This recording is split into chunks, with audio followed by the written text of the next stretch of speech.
Hello, this is Stan the Riverman. I'm back here on the riverbank in Covington, Kentucky at the southern end of the Licking River Greenway and Trail section.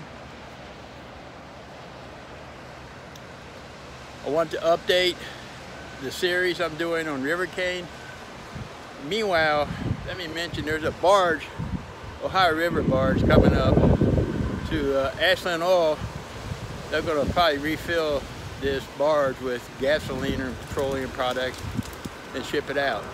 So this river does have river traffic on a regular basis, and you know, river traffic, waves, that can also increase the erosion. The reason I'm standing at this spot, well, you can hear the trees flapping on the background.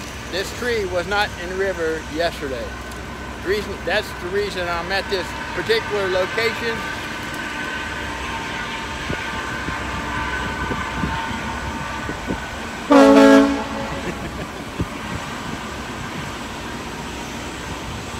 The guy knows me, I think. But the reason I'm at this location, and it's not funny, it's serious business, is because I was looking down 50 yards downriver, upriver actually, and I noticed serious bank collapse.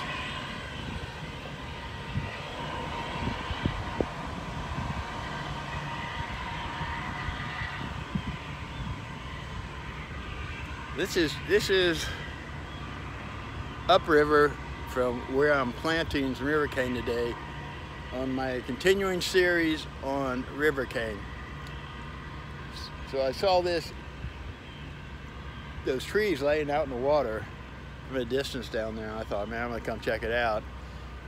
And sure enough, it's a bank collapse. And this is what I'm talking about when I'm talking about riverbank erosion and soil erosion, losing our habitat down here. You know, I know a lot of people think I'm probably fanatical, you know, in regards to these issues, but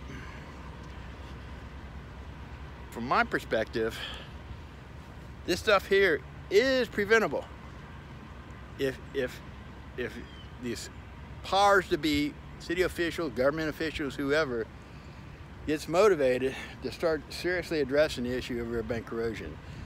I guess the other solution the Army Corps has been engaged in, and you know, gradually shifting out to a more natural resource solution as habitat and trees, stuff like that.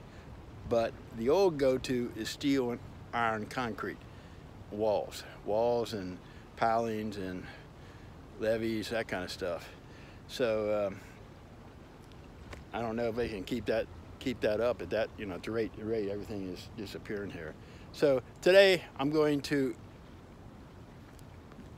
take you over to the site where I'm putting less of my river cane so I can get some more, and I'll explain the placement of it, you know, and what's involved with planting it. I'm not going to get into the actual planting online because it's way too muddy, and I could end up in the river if I'm not damn careful, which is still a possibility. But anyway, sorry about anyway there. I know I have to get away from that word. That's my go-to word. Be back at you in a second.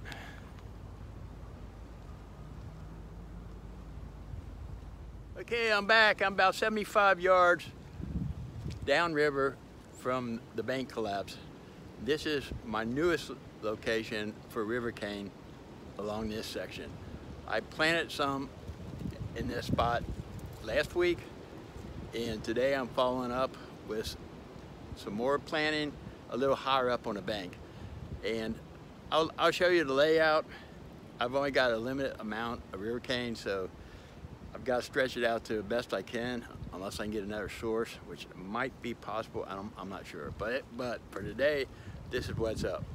I'm planting river cane to follow up, and the idea is if you can get to these erosion sites early enough, the bank collapse that I just showed you is preventable, very preventable. This section right here that I'm working on, it has some established root systems. some mature trees. There's a couple sycamore trees here, which have outstanding roots for the river basin. So these are the cutout spots where I'm going to initially plant. I might come back if I get more source and put some follow-up in, but this is like an emergency band-aid. You can see where the bank is cutting up and it keeps whittling away, and then within a year or two you have complete bank failure. So prevent that, putting in the river cane, because it's got a really tough root system. I'll show you the roots here. It's kind of like in a nodule.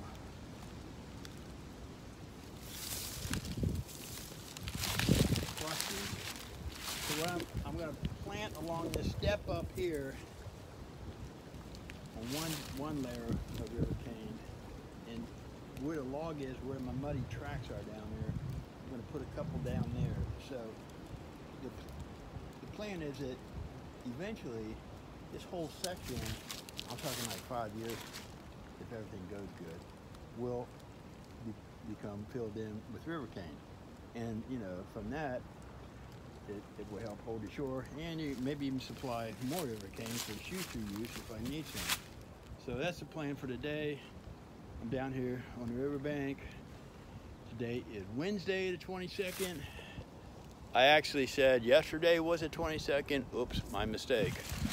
But today's the 22nd and it's Wednesday.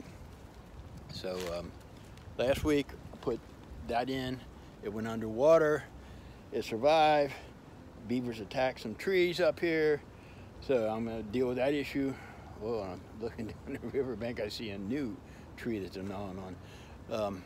I'll deal with that issue maybe after I get this stuff done, not today, but when there's no rain forecast, I'm going to paint some of the trunks of the hardwoods with acrylic paint, exterior, with some sand, silicone mixing added to the paint. It's abrasive and hopefully prevents them from gnawing on the tree. And one last thing about the river cane, beavers did shear off the river cane. I planted it down below, and I might show you a picture of it, you know, upcoming video. And I was pretty disturbed about it. They did it in the wintertime, but when the stuff came back in June, it was thicker and denser than ever. So I actually pruned some back that was kind of, you know, iffy looking, that needed some help, so hoping it rejuvenates it. So in that regards, beaver is okay. Chewing up swamp oak trees, not okay. Catch you on the rebound from the riverbank in Covington. Stan the Riverman. Adios, amigos.